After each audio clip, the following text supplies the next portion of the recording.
Good afternoon. I'm Mike Stewart, and with me are Tom and David, the Winning Thinking team, David McLean and David Allen. Tom has got experience in the turnaround side. He's led many businesses back into profit. And along the way, he's also distilled his experience and learnings into the Winning Thinking program, which is extremely interesting and helpful. David McLean, this is a former Royal Marine, is a senior psychotherapist who consults to major corporations, and he's an expert in managing fear in very difficult situations. And our subject today is the outlook for professional services in the new normal. So, Tom, could you just carry on? Use David and Neil. Yeah, thanks, Mike. Thanks for the introduction. So, and thanks for the participants for joining us as well. There's some really interesting people on the line, from people I've worked with in aerospace turnaround through to retail turnaround to some funders, chairmen of the TMA. So, welcome to you all. This is an interactive call, so welcome if you could raise questions and share your thoughts. The whole idea is really to come up with a strategy, and by the end of this call, so it's not just a call. So, and I'd like to introduce Neil McDougall, who's right at the centre of venture capital. Very straight talking chap, but also got a responsibility with the BVCA as chair, which is extraordinary responsibility in this situation. And David Allen, who is a US tech veteran with 1 foot in the UK soil for the last 35 years, but got a huge amount of experience from the perspective of US and UK tech investment and startup, with some pretty notable experiences. So welcome to you both. So if I can just hand over to you, Neil, just to kick off, give us your thoughts and observations on what's happening on the new now, and some of the specific actions, please, that you are taking. And okay, so thoughts for what they're worth. I mean, first of all, the impact on the private equity-backed companies that I know of.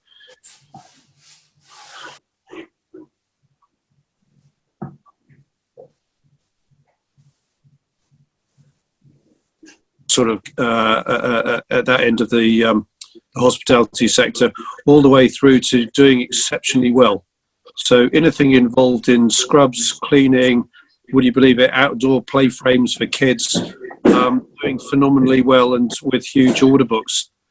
So a bit like COVID and its impact on human beings, the impact on businesses is anything from asymptomatic all the way through to putting you on death's door. So it is very hard, I would say, to generalise, other than to say that the experiences are very different depending on sector. Now, the interesting thing we're also seeing is that where you are forced to shut down, a number of companies are taking the opportunity to have a pretty radical rethink about what they do. So we've got one business in the training sector. It's, I think, 90% furloughed at the moment. And they had an IT system which, I guess, as each year went by, has become more cumbersome. And they're thinking about basically junking the lot and installing a brand new one while they have the downtime effectively to do that. So that they're increasing the amount of remote working, remote training, remote testing that they can do with their, in this case, apprentices, as and when apprenticeships start to happen again. So that's what I'm seeing in terms of people taking the opportunity. The BVCA, it's worth noting, is actually a conference organizer. So I had a long chat with the Director General this morning saying we just have to basically start again. And we have to say, why do people hold these conferences? And the answer is mainly to do with fundraising. How are people going to raise funds in the future? How does that, what does that mean in terms of what people will want to do? What sponsorships will be out there? What people will find valuable and helpful? And we are basically going to have to start again. Now, we have a chance to do that. and we have lots of input. Our council's got people from all ends of the private equity spectrum. But if we don't do it now, the new normal is not going to be like the old past, and we need to address that and do it quickly. Fantastic, thanks, Neil. And so, if there's one action you'd propose to a VC currently in this current environment, what would it be? Well, VC, venture capital is different to private equity. Yeah. So the venture guys have, to a large extent, been trying to extend their runway. Or most of their portfolio companies are cash burn situations, and all of them very, very quickly, I have to say, basically took drastic action to reduce cash burn. So they've either furloughed or laid off a large number of their staff. They don't have an option. If they don't do it, basically they run out of money sooner. So one of our council members, I think she made 40 people redundant in one of her firms on Monday, because basically they can't afford them. If the funding market comes back for venture, different story. But for now, it isn't there. Confidence in high risk has dropped quite significantly. The angel investors are, reckoned to be 70% down on where they were in 2019, and drastic action to reduce costs and cash burns essential if you're a VC. Yeah.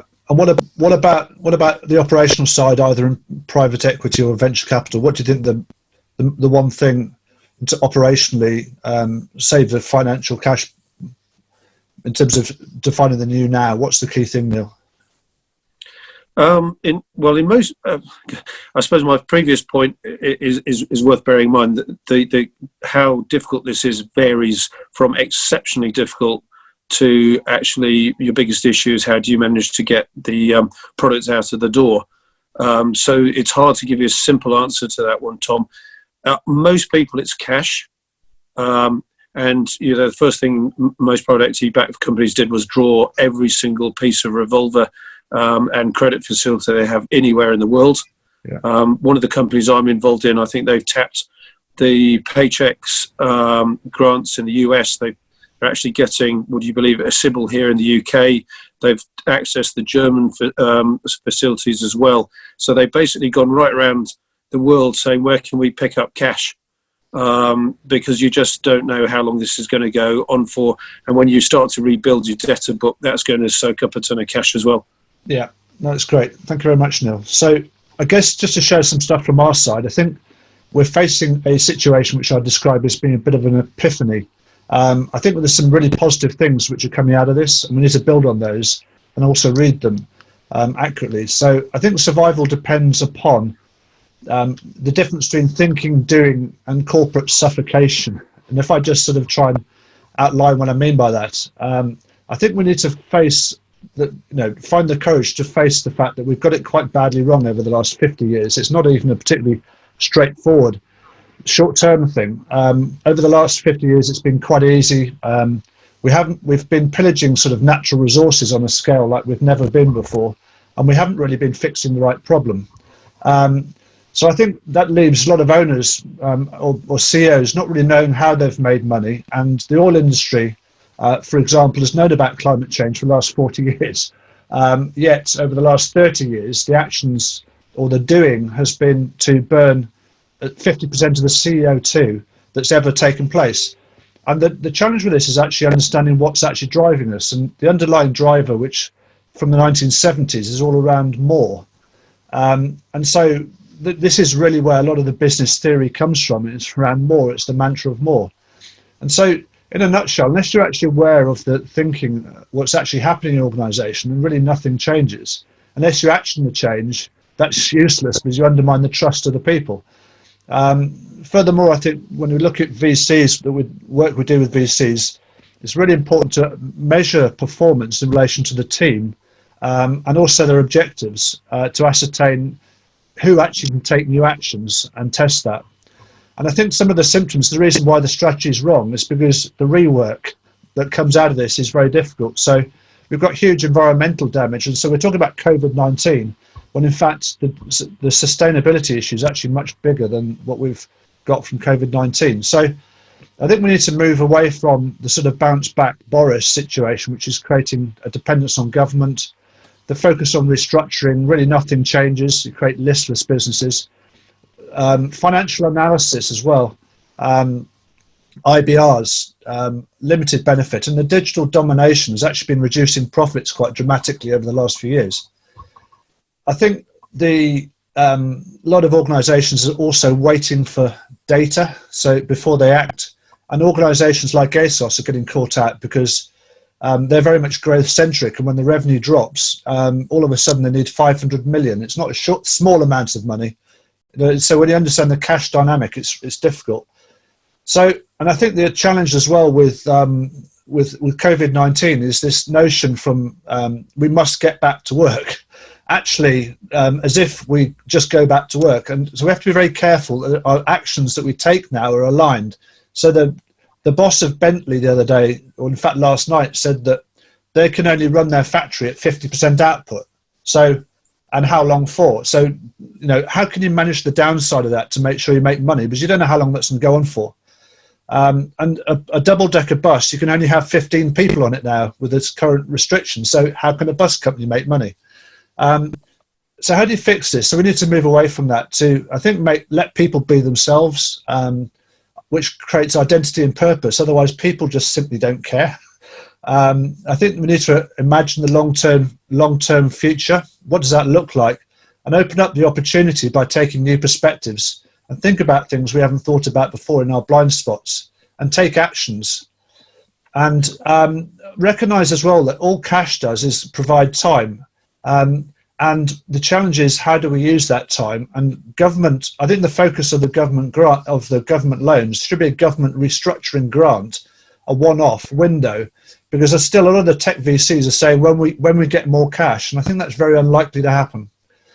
So I think when you get to the truth and you actually get the right perspectives, actually the strategy becomes remarkably easy, but it requires a relentless nature to do that, and also real courage.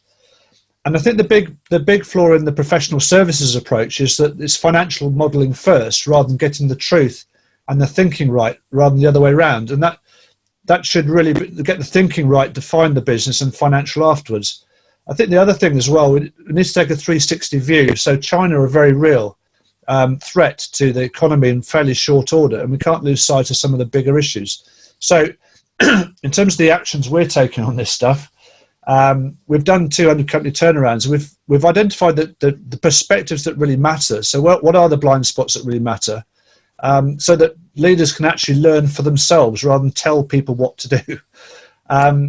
And that creates a unique experience for the people that get involved. And I think how do we do that? It's about creating a paradigm, and a paradigm is a sort of a framework to check things against. And it's not perfect, but it checks things against the business paradigms and the thinking paradigms or the psychology. And that highlights the flaws, it gets to the truth.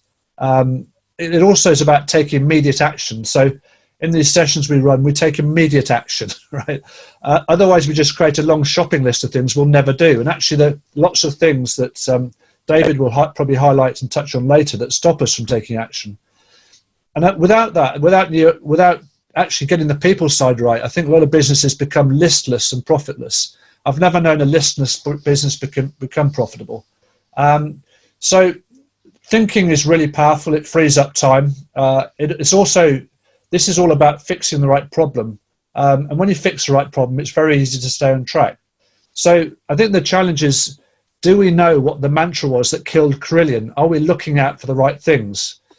And we had a discussion with a law firm yesterday who said that they like to engage with us having got the strategy right. The challenge with this is that until you understand the thinking currently, you won't understand the distortions in your current strategy.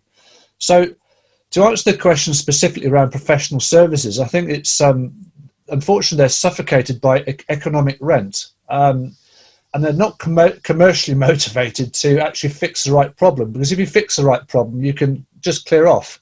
I think and then what you find a lot of organisations are stuck with their existing products, which they then have to sort of polish to suit the current market. So one of the big four firms is rebranding some of their AI around what sounds great and aligned, which is around the UNICEF Children's Fund AI, which is just a bit bizarre when you think about that. So I think that furthermore, in terms of their interest of getting revenue out, that becomes fundamentally conflicted with the nature of a turnaround and the cash strapped situation. So for us, it's all about not wasting time or money. That's our passion. So this is a one-day session. We do our absolute best to enable the team to do it themselves and then frankly clear off.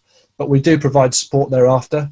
And all we need is an open mind from people and to fix the right problem. This is also scalable as well. So we are a team of people that can deliver this in volume. So that's our passion. That's what we're doing about it. So, Mike, any questions for me? Or wow, Tom, like trying to drink from the fire hose. Distillation of so much experience there, Tom. Thanks very much. I mean, to try and wrap this up a little bit, what is the really toughest turnaround challenge you've worked on? Yeah, well, it's all around the thinking, Mike. So it's about addressing the right problem. So if we go back to the Carillion issue, what drove that? I mean, just to play back that point, what they said was that the business runs on cash, not profit. Yeah. Which, of course, if you drive that business under that mantra, and that ran all the way throughout the organisation, and if you don't pick that up, Mike, then you don't address it.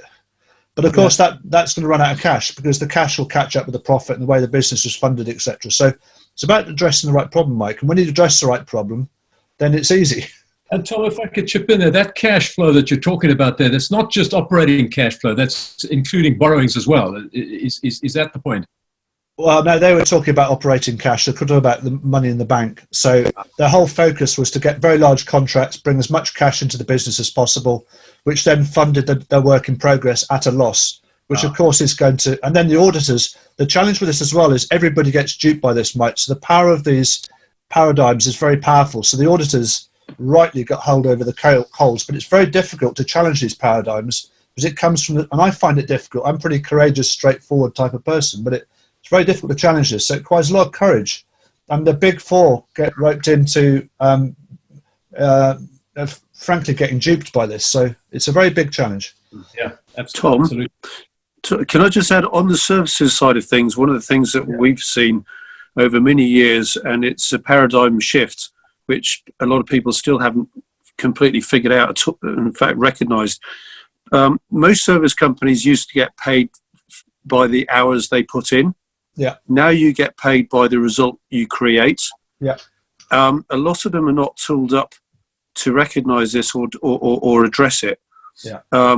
The IT that's going into the successful companies enables them to deliver efficiently. And in the past, you got basically paid for being inefficient. If a lawyer took 5 hours to do something he should have done in 2, they bill you for 5 hours. Yeah. And a lot of the private equity firms go, well, this is the fixed fee. I pay you to do this sale and purchase agreement. I won't pay you 1 penny more. And when you come back and say what you normally do, which is taking twice as long, we're not going to pay you. We're not going to bail you out for your own inefficiency. And that actually goes right across the piece. Accountancy, due diligence, tax advice, legal advice, actually all of the infrastructure behind fund administration. It's all now you get paid for actually accomplishing the activity that you said you were going to do. And it's something that the service industry really needs to focus on. Anybody who misses this is going to go bust. Yeah, I think that's bang on the money, Neil. Thanks. I think the differentiation there is around economic rent. Economic rent is basically tapping into a pot of money and then leeching from it. But I think your focus is bang on the money. That is just not. It's just not aligned. It's yourself. Cash-strapped business. There are legal issues, insolvency issues that put them directly at risk. So forget the niceties of it. It's not even an option. So it's far too slow. It's utterly useless. So it just doesn't work on any front. So it's a major challenge, 100%. So thank you for that. So David, over to you. David Allen, thanks. What are your thoughts? Well, I'll unmute myself here. So In preparation, I just put together a few points, a few things I've been thinking about. So first, professional services pre-COVID and post-COVID are really not changed at all. Both pre and post, that they basically go into, they're basically anything that's doesn't influence the capital base or the ongoing expense base, unless, of course, they're contracted to provide the IT or something like that.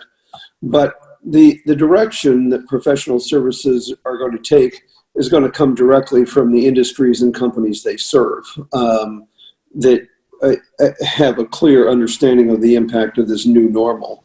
I think the great difficulty is, if you're, we see all these statements in the press, the GDP has gone from up here to down here.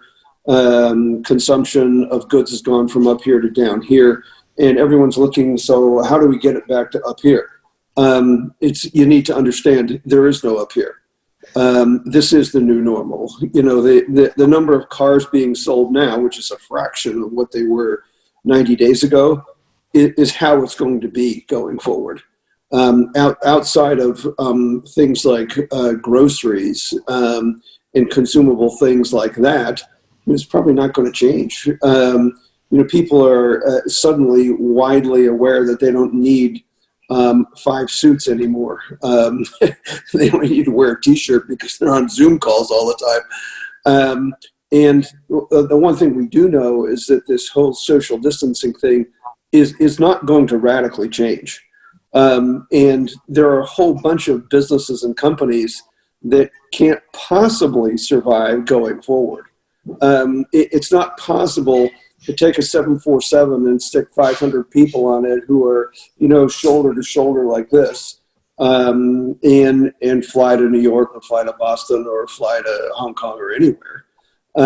Because the only way you could keep 2 meters between the people is, instead of 500, there'll be like 150 or 200.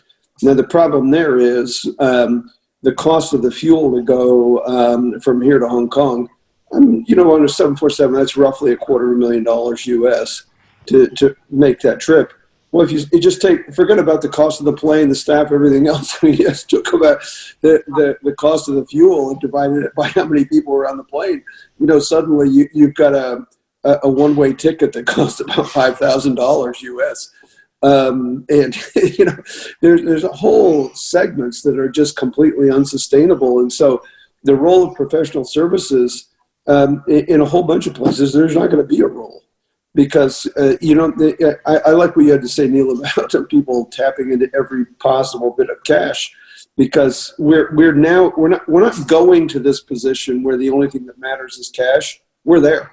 Yeah. This is not some this possible new normal, and there might be a big change between cash and equity, and suddenly it's all going to go back. That's not happening. And subsequently, the valuation of loads of startup companies, whatever they were valued at before, it's just fiction. It actually is pointless and meaningless. So my other point is, I think that you got to have a very clear understanding of what this new normal is.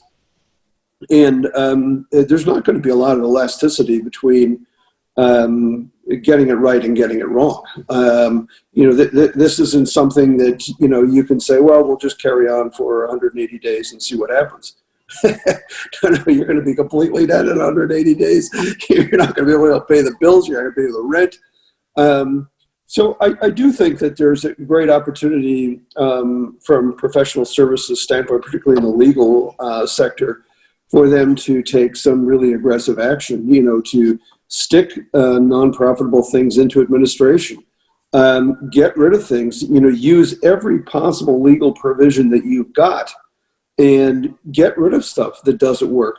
I'm sure, Neil, you're probably spent a lot of time looking at what do we need going forward, and what's nice to have.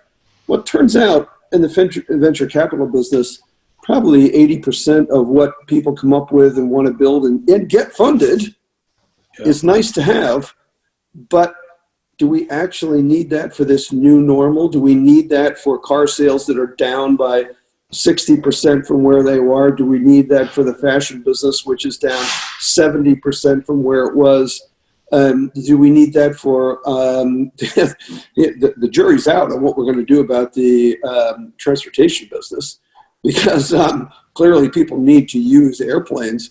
But if you have an airplane and you're an airline and you've got to pay the fuel bill, which, by the way, they bought a year ago, they bought all that fuel at $75 a barrel, not at minus $5 a barrel. Yeah. And so if I was a transportation company, I would just, you got to find a way to go into administration and just clear out all this stuff. Now, the one interesting thing about America is that almost every major airline, and there's only like 3 left, they've all been Chapter 11 4 to 6 times each. And actually, as bad as it is, the first few times I saw it, I thought, you know, if you're buying fuel, if you've got a contract for the next 6 months where you're paying the equivalent of $75 a barrel type prices, and now with 5, that's your single biggest expense. That's not one of your things. That is the thing. And I think that, you know, certainly the role of professional services when it comes to, you know, what are they going to be when they grow up in the future, you know, first of all, understand where the new now is and use every possible means to get to that new now.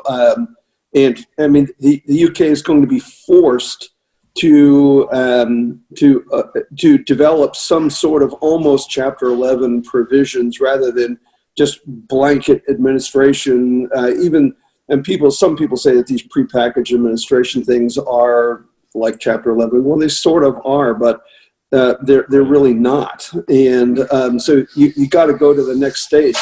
Because one of my I use this American example all the time. I say, look, if you owe the bank $1 million, the bank owes you. If you owe the bank $100 million, you own the bank. And I think that people need to understand the truth is you actually own the bank now. You know, and if you stand there and wait for the government and say, well, what's the government going to say? Who gives a shit? Excuse my French. Yeah. Who cares? Get on with it. Anyway, so that's my thought. Sorry.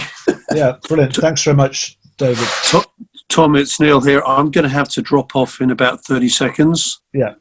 The one thing I would agree totally with David about is don't wait for government help.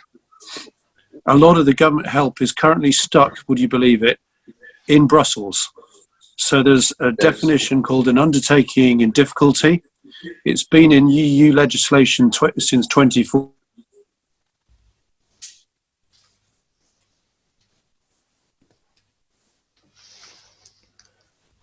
Neil, we're losing you. Changed. A lot of companies will not access Clibbles, Sibbles, or any other bibbles that you want to think about. So just get on with it. Don't wait for the government. They're not going to help you. Thanks, Neil, before you leave, Neil, Sure. just before you leave, because the questions are actually all posed to you, Neil. So if you could give me 1 or 2 minutes, I could just pose a couple of them to you before you have to shoot off, if that's all right. If he's still there. Hi, Neil. Yeah, I'm did still you get here. that? Yeah. Yeah, No, so I I can just didn't. I pose a missed couple that. of questions. Paul, I'm just saying the questions are actually the majority of my posed to you. So if I can pose a couple of the questions to you just before you shoot off, if that's all right. I literally am meant to be on a call starting now. Do you want to give me the most interesting one, and I'll try and give you a quick one? Are VCs and angel investors continuing to invest as before in tech businesses that are unaffected by COVID-19? I think it goes back to David's comment. There's killer apps.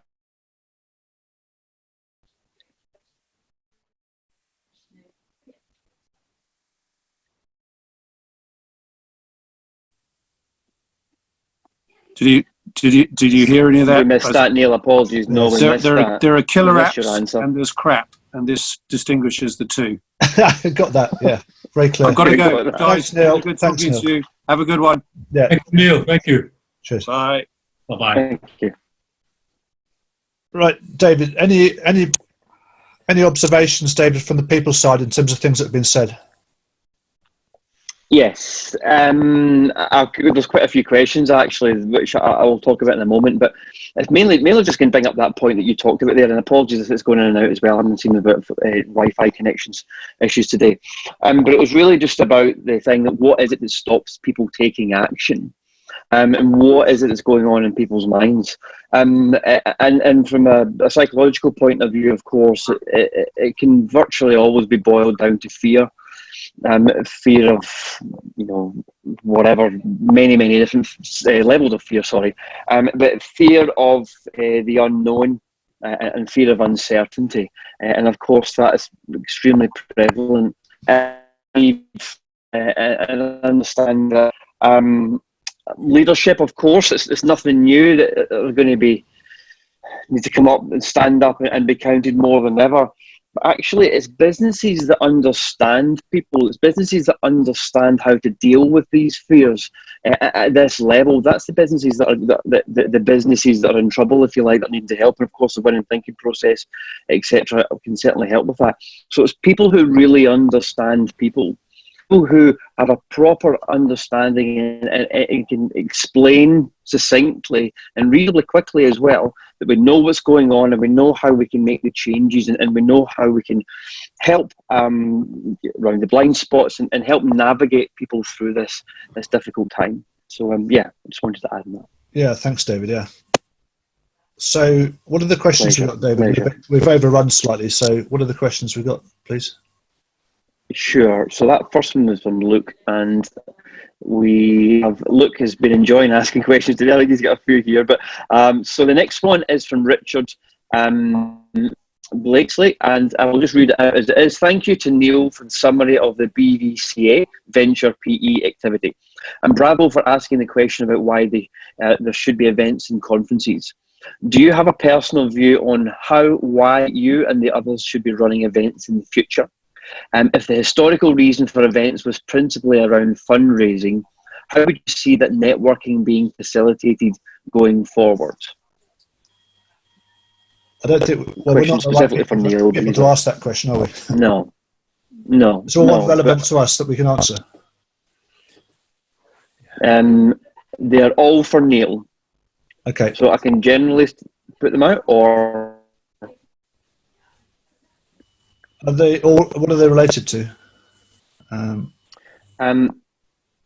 So I'll read them all out.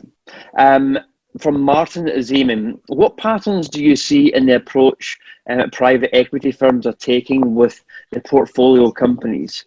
Do they categorize them somehow and treat them differently? And what do you feel that the PE firms the most these days? What would you feel that helps the PE firms the most these days? Yeah. I think the observation that I'm taking is that it's very, very, very financial focus. It's around cash. So it's about absolute triage of cash and waiting. So hold back cash and waiting for certainty. And some of the things we talked about before in terms of defining the new norm and getting to grips with some of that stuff doesn't seem to be on the agenda. There are some businesses as well which have been shut, which are clearly non-viable or on the edge or hemorrhaging cash. Some large retailers I know of a large VC have done that. I think the other thing is a lot of VCs I'm hearing that are expecting, particularly in the tech space, more funding to come through, when in fact I think that's very unlikely, and there's a very limited amount of budget. So it's very much more around triage of cash, which is what David said, and actually identifying who should live and who should die, a bit like a COVID-19 queue, tragically. It's about survival. It's about where should you apply the funds and where should you apply your effort. I think, though, in all of this, they're utterly overwhelmed that I've picked up. The level of activity, and this is a whole new ballpark for a lot of VCs, so I think it's hyper difficult. But I do think the key to it is to move on all fronts. You don't have an option just to move on a few fronts. You've got to move on all fronts. You have to address the things that David talked about, the new normal. You have to manage the downside, and don't kid yourself that the demand's going to come back, and manage the downside to make money almost at the worst case. And if you can't, then you need to ask some tough questions. I think that Neil made a couple of really good points there. I mean, basically, if you take a look at the whole concept of equity and private equity, it's meaningless now. The only thing that actually means anything is cash. And so you've got a lot of people walking around having discussions about private equity. And that'd be like having a discussion about a train that has left the station. Okay, it left the station. This is what it's like now. That's what it is. Yeah, 100%. I mean, cash. Yeah, I think by and large, there's no investment. There's no new money coming from anywhere. The good news is I think tech investments is stopped, apart from Revolut, which just had 500 million, which makes no sense whatsoever. So there's an element of delusion still continuing. Zoom has just had another massive inflated, because investors are jumping on things on a bandwagon. So there's an element of the good old days coming through, but that'll stop, I think. There was a question there, I think, for me from Andrew Pepper. What was that, David? There is, yes. So you, Tom, and anyone else wants to answer, of course. Lots of VCs are in the restaurant and socials. Tom, what's your view on this? No meeting with food, drink, film, or theatre. Yeah, well, I think you've got to face the music. You've got to manage the downside. So I think you've got cash creates time. So you've got a window, and the question is how do you use that time? And if that money runs out and you can't fix the problem, you're dead. So the question is, what are you doing about it? So I think there's some good news. I mean, garden centres are likely to open because you can do social distancing. Most restaurants are screwed, but the revenue, if you've got about 30% of the revenue. So you've got, if you take out X number of seats out of a restaurant, you've got to make money for 30%. And if you can't make money at that level, you might try, but you need to stop. But the reality is, when you look at that, you haven't got enough revenue to cover your overheads. So a lot of businesses are saying, when you model that, actually you're not going to be able to make any money. So you may as well shut the doors. So it's about the window. How do you use that window? What are you going to test? But I think it's very clear that most restaurants and hotels don't have a future in this new world.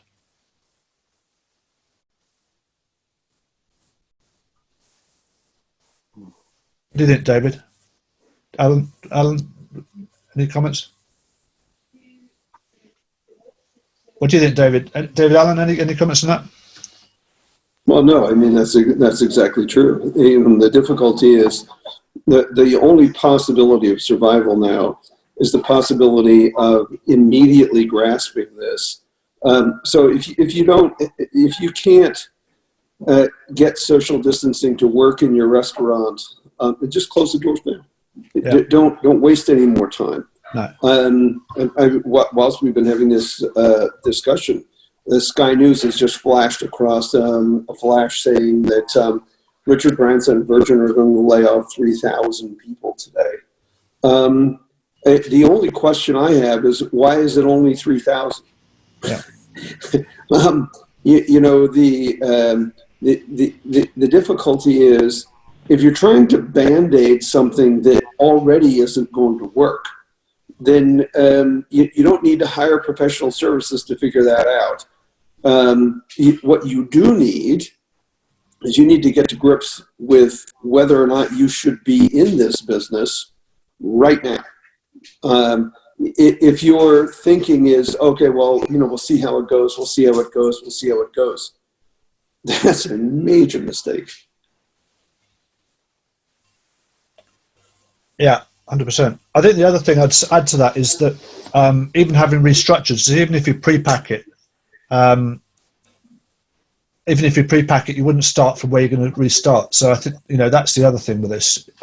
So there's not even a restructuring option, in my view. If I could suggest, Tom, there might well be restructuring options if you're consolidating related but different businesses. You could actually put together a couple of businesses who are related and run a much leaner operation than they've run previously. Those three businesses together could become one, for example. Yeah, I think it's the gross margin, Mike, that's the problem, because you're not generating enough gross margin to pay your overheads. So it's a fundamental gross margin problem. So it's not so much overheads. It is that you can reduce your fixed costs to the point where they line up behind your gross margin. That's what you've got to test. Absolutely, yeah. You've got to test it, but it's a fundamental revenue contribution problem that the contribution's moving to zero basically, and not much overhead you can recover. So, anything else, David, at all on the questions? We're massively overrun. Yeah, there's a few comments. Yeah, there's a few comments, but I mean, there is one other question as well here. From I'll quickly say the comments and then obviously the question. And so, comment from Calvin Mann is reference to new normal. Sadly, there are still commentators (brackets deluded or stupid) still predicting the quick recovery. Just a few days ago, City AM ran a story about house prices rebounding quickly immediately after lockdown. Yeah. And Andrew Pepper also says business meetings at restaurants don't work versus husband/wife social distancing is a killer. And one question to everyone, whoever would like to answer, from Richard Blakesley, is professional services firms will always do well. They may even get better paid for restructuring services than for BAU. What incentive to change? What's the incentive to change? The big four make most of their money out of restructuring. This is the tragedy. So all roads lead to heaven as far as they're concerned. And clearly they could almost fill their doors full of restructuring work. I think the first point about the valuation of property, absolutely, there's some diabolical things that have been said, and it starts with our Prime Minister. But this thing around bouncing back is absolutely lethal. The thing about property prices, the government have done everything they can to prop up property prices, but it's simply not realistic. There's going to be a huge hit. I think it'll come through in commercial property. That will crash because people cannot pay the rents. The landlords have got nowhere to go, and that will just stop like a brick. And that will go right the way through the system. And I think the same thing with house prices, because house prices have fueled the UK economy. House price inflation is fueled the UK economy with real cash for the last 15 years. And that also is another killer. But so there's a major reset. I mean, 10 years ago, like 2008, my view was that the only way to get around this, and it's much worse now, is to pre-pack the UK and pre-pack the contents of the UK. But actually, we've now reached that stage, and I don't think there's any degree of delusion. But absolutely, the statements that are made by government ministers are absolutely critical. But also the positive ones, like Richie Sunak saying we must get back to work. If we go back to work and there's another COVID-19 outbreak, this is a whole lot worse because we've only got one bite at the cherry, as David Allen rightly says. There's a limit. We have the resources, we've got the legal firepower, we've got the money to fix this, but the challenge is how do we use that time? So if we blow it between now and the furlough government supported period, we've had it, and businesses will just not survive.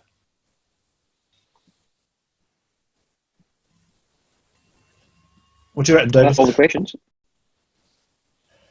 Anything else? Mike, do you want to just wrap up for us? Yeah, quite a somber session today.